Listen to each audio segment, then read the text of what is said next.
Welcome everyone to another session of a Me podcast called Just Me.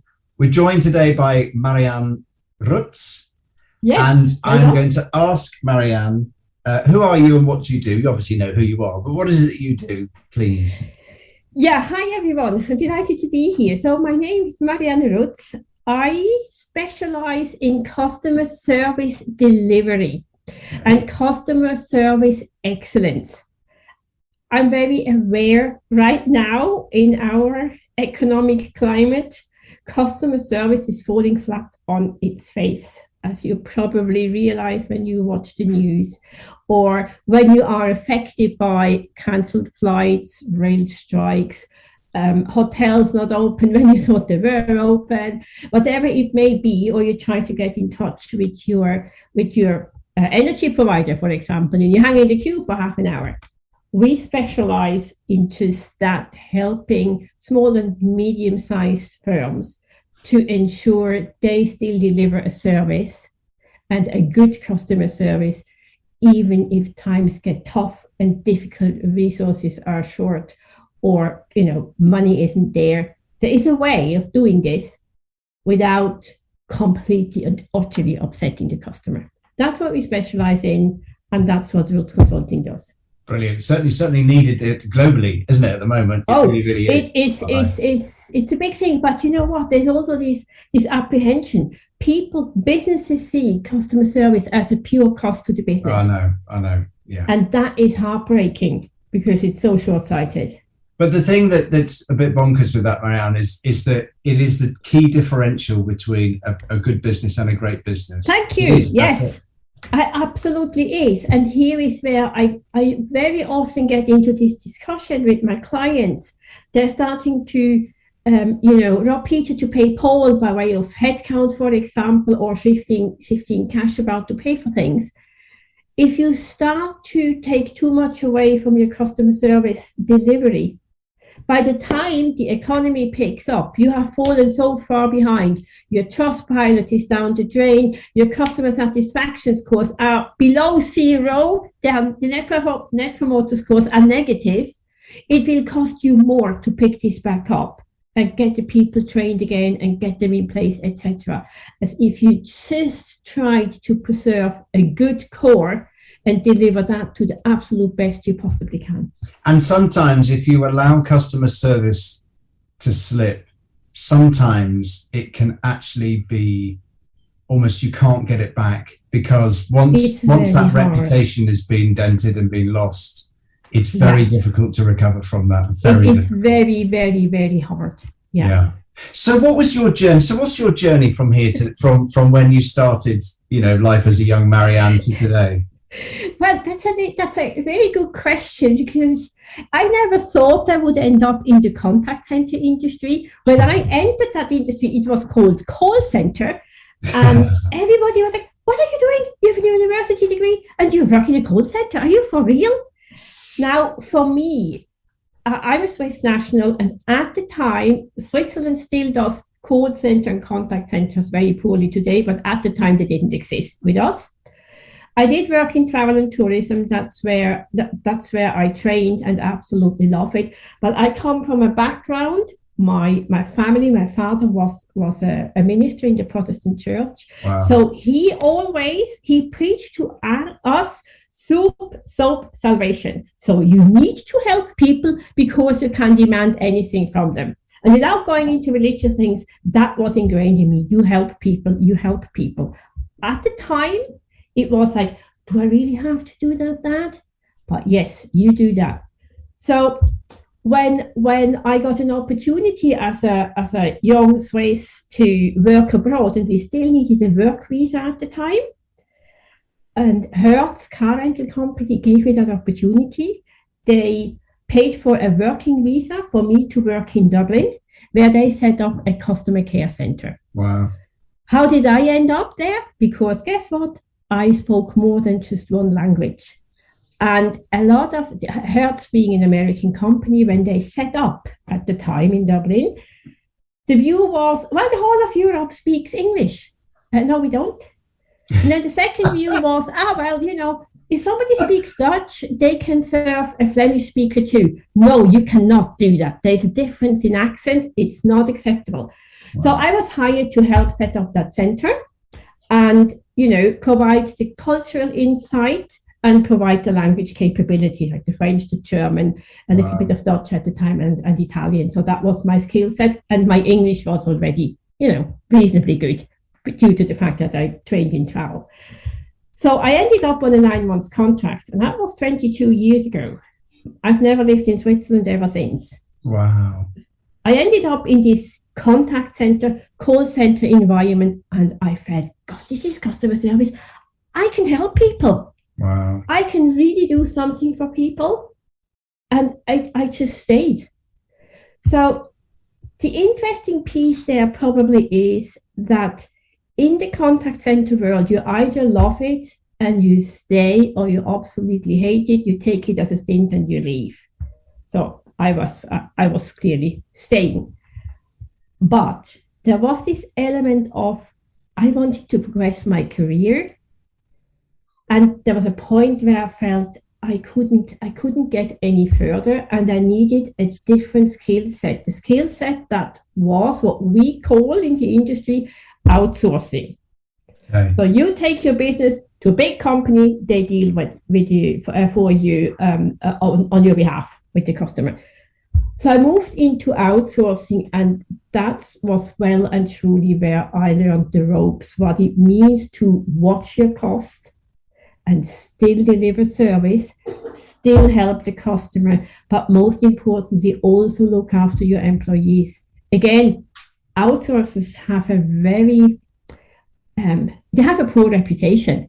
That we're talking about evolving doors, people constantly changing, that kind of thing. But if you do it well, and if you do it right with your people, then you are winning. But it's the same principle. So salvation, give them something meaningful to do, give them a good salary, and that will give you the freedom that you need to have to grow your business.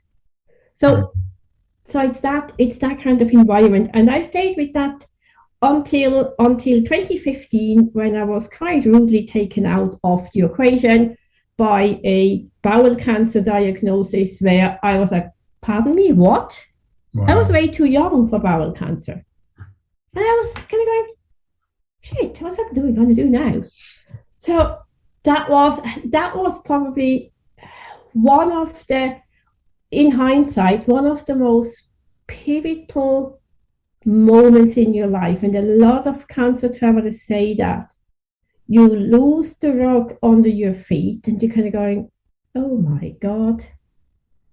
And then there's just nothing. You don't know what to do, don't know what to say, don't know what to. Wow. So an added challenge for me was that diagnosis came literally 3 working days before I got married to my husband, Kevin. And we were just standing there. He's in the military. We were just sitting in this office in Forth Valley Royal Hospital. I was saying nothing, and Kevin, in his military manner, stood up straight, white as a sheet, and went like, okay. So we decided the wedding goes ahead, and we didn't tell anyone except our very, very, very close friends. We didn't tell my family. They were flying in from Switzerland. They're flying in from Germany. We had the most amazing wedding. After that, through Marianne Manor, I went and did a project plan. In hindsight, I'm thinking, was that the best you could do? But it was how I ticked. Brilliant. So I mapped my journey out. I said, okay, Brilliant. I've got cancer. Brilliant. I need surgery. I need chemotherapy. I need this. I need that. Here are the issues. Wow. And about 2 weeks later, after the wedding, I took that project plan to my medical team, and they just looked at me and they said, are you for real? Are you serious? And I said, yes. This is how I tick, and I will keep you up to date with whatever happens with me. But I expect you to tell me as well, so I can move the milestones. That was the language I used, and it was like a safety blanket for me. Yeah. because that was, I knew I could work with that language. I could not work with, oh, you're going to be really feeling sick and your cancer markers are very, very poor and we are changing the dosage today. That made me freak out. But it had a header that said chemotherapy mix, so that was kind of the drug mix, and I just put in the cancer markers, what they were, and that was that. To me, that was, I could somehow detach myself from the seriousness of the situation. And whilst it was absolutely tough and absolutely hard, I never felt completely lost. Wow, that's so brilliant. I mean, it's not brilliant so that you got cancer, but what I love about that is that in other words, that's the way you tick, and that's what you needed to do at the time to get through it. And I love that pragmatic approach to that. It was, and even to date, and I'm cancer-free now, I'm in remission, and I'm really doing well. Wow. But any kind of situation that I approach, I usually first go to project planning.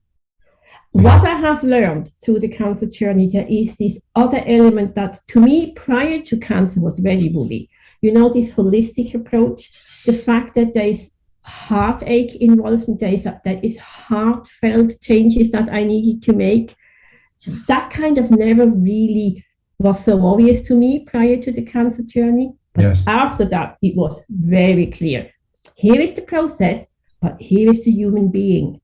Wow. And what they bring to the process, or what I bring from a heartfelt point of view, because not everything is rational. In fact, chemotherapy is the most irrational thing you can possibly get, because it just never hits the mark. It's always different. You can't say from one treatment to the next, oh, I know how it works, it will be the same, because it's not. So it really taught me to be much more empathetic to people, and I thought I was, but I clearly wasn't. Much more open-minded to various views. It also taught me to be much more, to apply a fundamentally kind mindset to everything I do, wanting to really take that helping others to the next level. And it's not just process. That's the point I'm trying to make here. That's so lovely. I love that. I mean, it's funny, isn't it? Because cancer is a big kind of, yeah. But what I love, well, one, your pragmatic approach, but also that you found that reason for having empathy with other people and being kinder and all that kind of stuff. So those are huge lessons to take. So who has helped you along the way in your life? So who could you kind of go back to, maybe childhood and kind of adulthood, and kind of who are the significant people in your life? The first significant person in my life was my Oma, my German Oma. So my mother was German, and when my brother was born, I was 4, and they shipped me off to Germany to stay with my grandma in nearby Frankfurt. Wow. This lady never ever left the house without a hat and without gloves. Wow. That's who she was. Oh, brilliant. And I just was, okay, you carry dignity, you carry yourself, you are the kindest person under the sun. And very much to the upset of my father, when I got back to Switzerland, it was 4.5, I was a long time with Oma. I couldn't speak any Swiss German anymore. So everything that my Oma did rubbed off on me. Wow. And she taught me one thing. She kept saying to me, Marianne, do you know when we get up in the morning, the first couple of steps to the loo and back, just thank your God that you are alive and that you are well. Take a couple of steps, and every step just say thank you, thank you, thank you. And at the time, I couldn't really grasp that. I was a child. But it stuck with me. And again, when things get tough, it becomes, I just get my legs out of the bed and I think, thank you. That was my granny, my Oma taught me that. So that was the first really significant person in my life. The second one, it was my dad. And he was a minister in the Protestant church by vocation.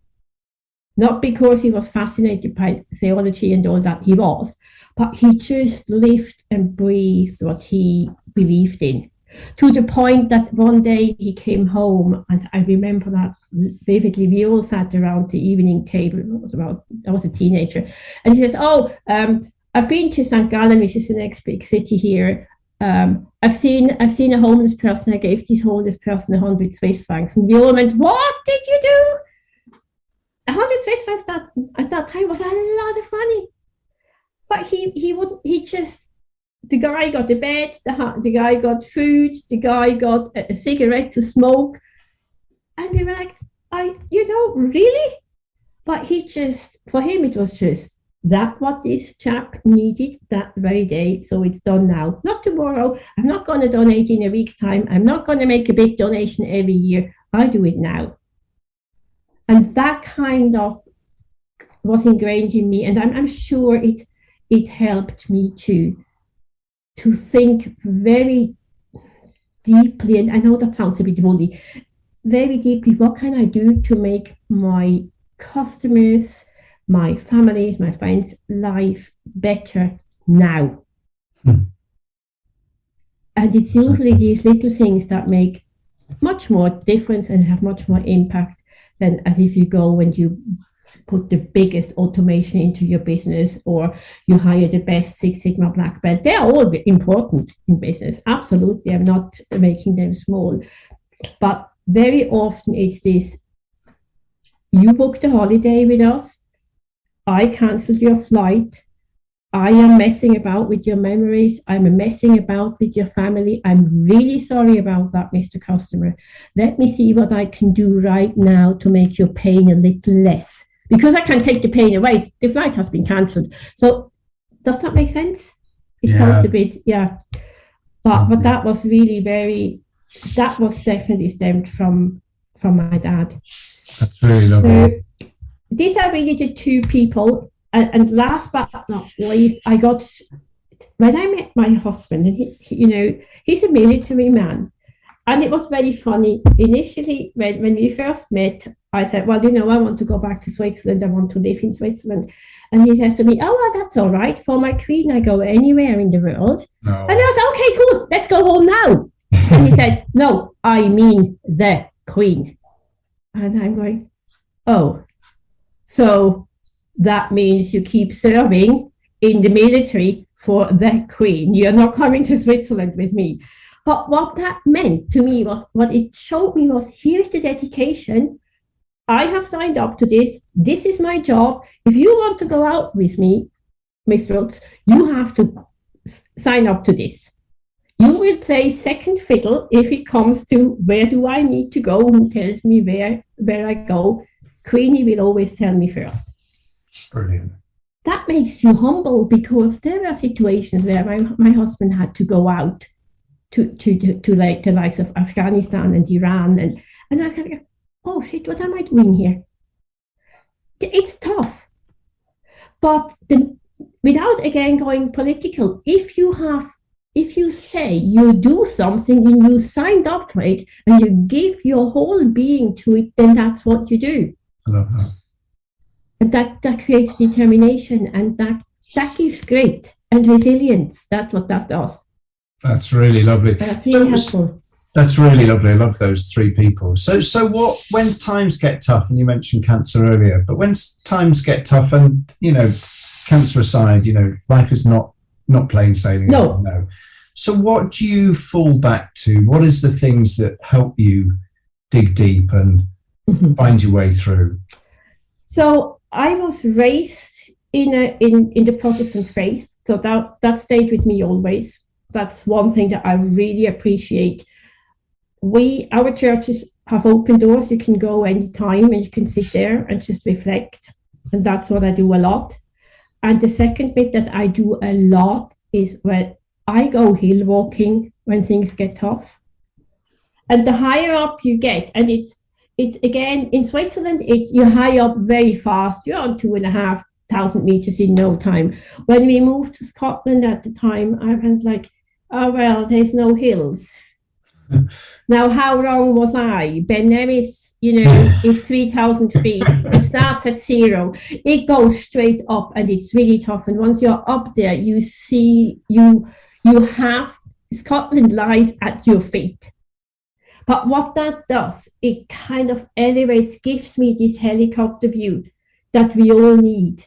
But it also reminds me, hang on a second, you cannot just always adapt the helicopter view. From time to time, you need to zoom in.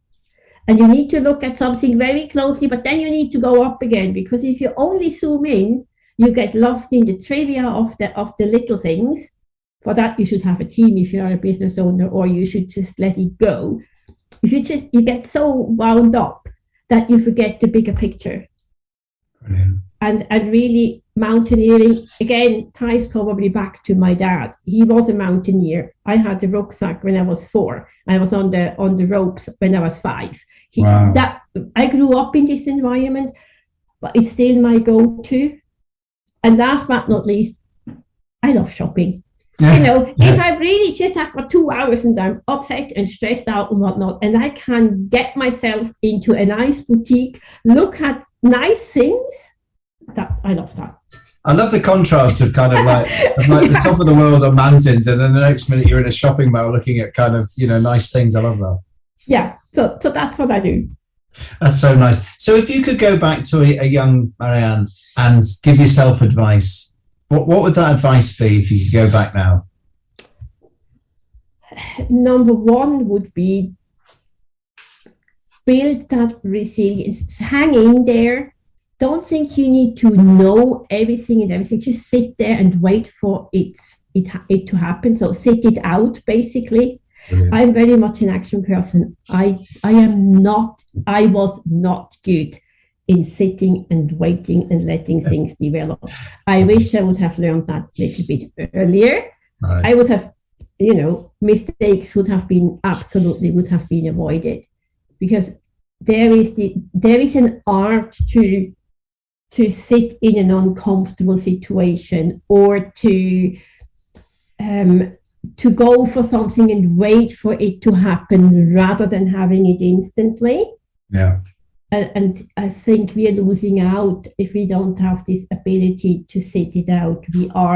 We're getting into that hamster wheels, constantly running after something. I wish I would have learned that earlier. I would have probably done differently in the pursuit of my career initially, but then definitely done differently in the outsourcing industry, which is very fast paced, and we miss sometimes the point. That's one. I love that. I really love that. So if you could, that's your personal advice to yourself, but if you could have passed advice on to others, what advice would you give to younger people these days? Because it's tough for them, isn't it? Let's be honest. It's really hard. Very, very, very tough. And I think that there's 2 things. A, acknowledge if it's tough for you, go and speak with someone. Don't bottle it up. And it's much more difficult now, where so many people work remotely, to build that friendship, to build that really human connection. Find somebody you can talk to. I think we have lost the ability to communicate easily, because everything is on WhatsApp and on digital. If that's your way of communicating, think about who you could talk to in person.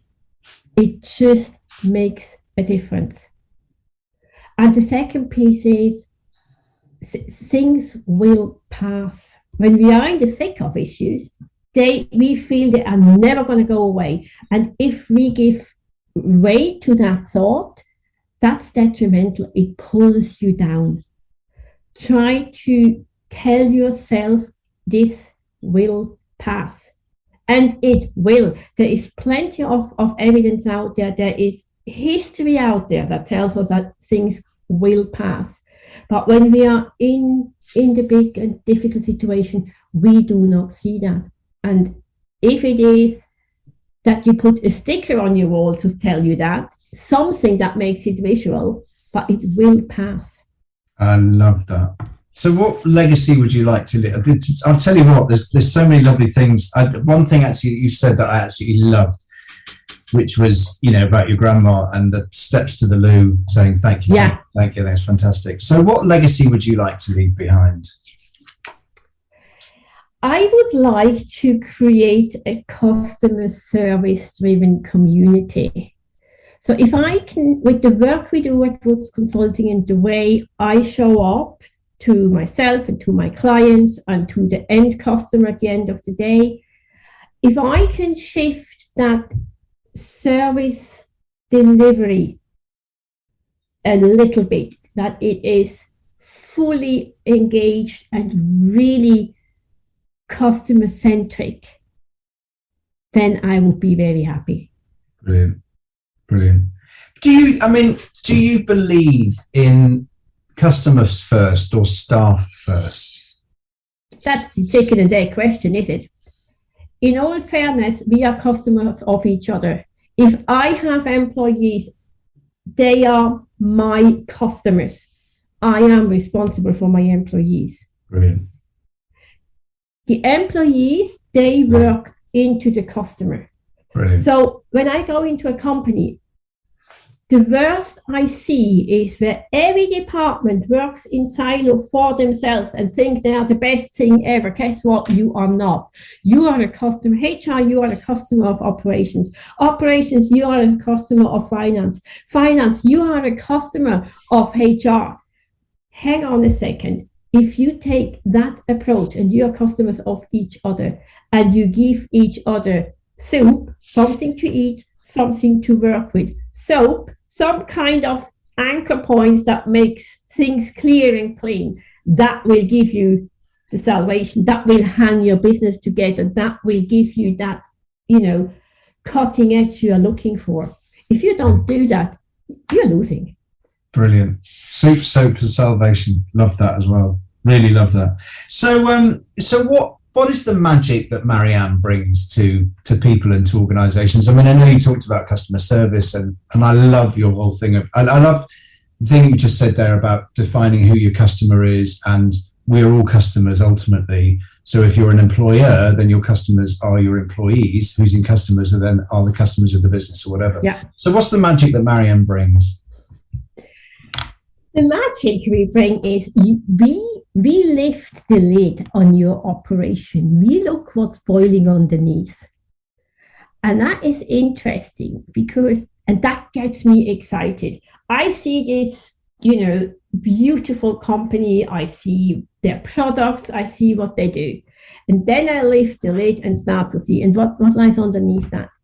And when I get to grips with that and can go back to the CEO and say, look, you have a beautiful company, you have wonderful, wonderful employees, but here are a couple of fundamentally missing things.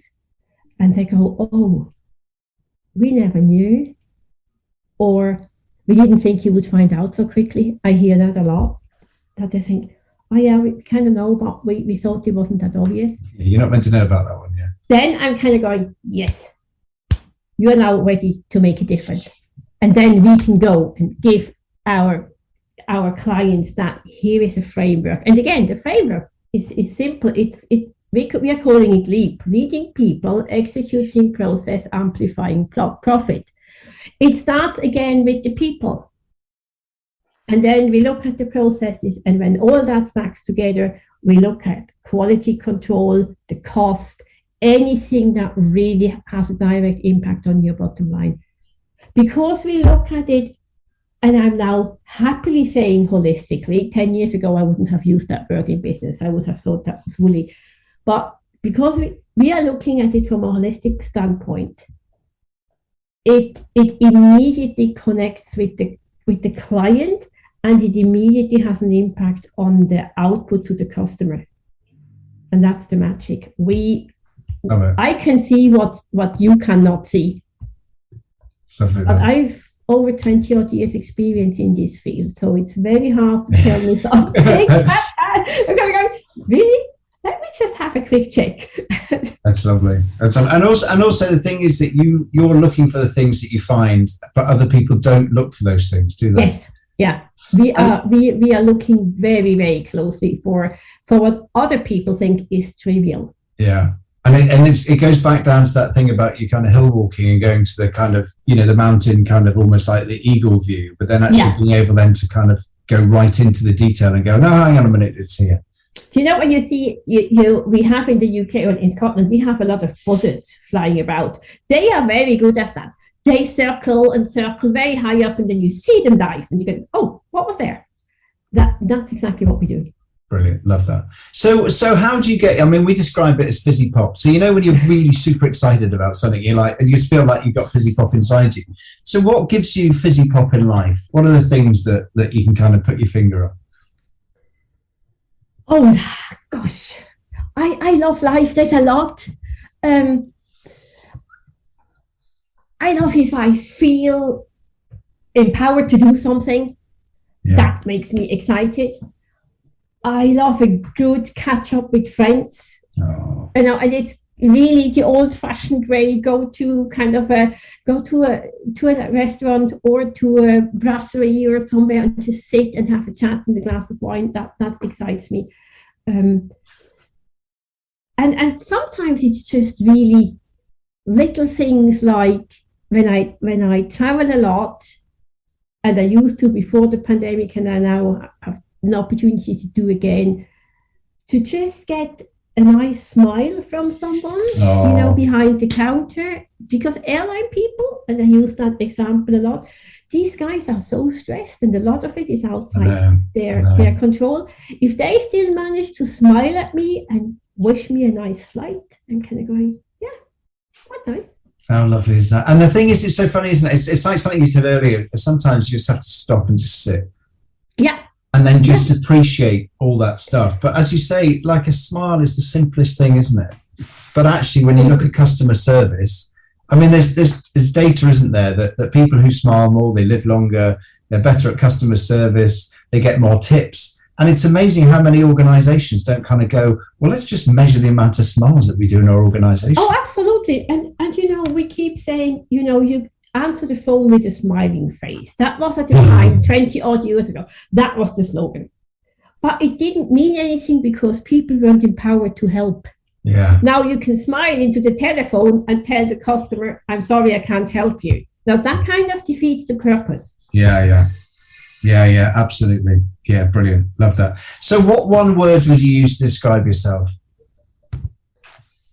Oh, that one word. I would say happy. Oh, enthusiastic. That's really lovely. Diligent, probably as well. I really I try to apply diligence to everything I do. I really try. I wouldn't just, pull a fast one or so. That's not me.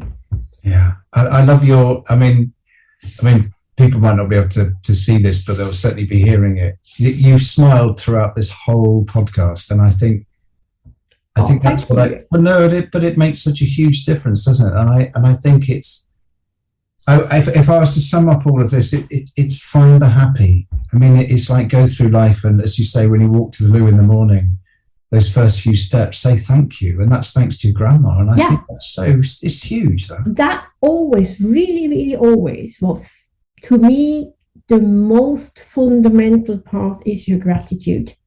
And that doesn't actually cost anything. No. You get out of bed in the morning. So many people get out of bed and they don't have they don't even have a proper bed anymore to get out of, for starters.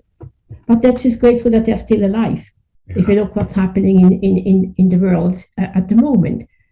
Or, they get out of bed and they start running and going about their day with never ever reflecting on what really matters. Mm. And it doesn't have to be God knows how deep every single day. But it will ultimately lead you going deeper and deeper as you practice to thank you. Mm. That's wonderful. Marianne, it's been a joy talking to you. It really has. And, thank you. It was a pleasure to be with you and with your listeners. I really hope that that they can find something that they can apply in their own personal lives or business lives that we just talked about, that they take something away and give it a try and see what happens. And they will. I mean, I've got a page of notes here. I always take lots of notes, and there are 3 or 4 things that I'm going to take away. So thank you very much for your time, and thank you for your wonderful wisdom and insight. Well, you're welcome. Thank you so very much for having me. Thank you.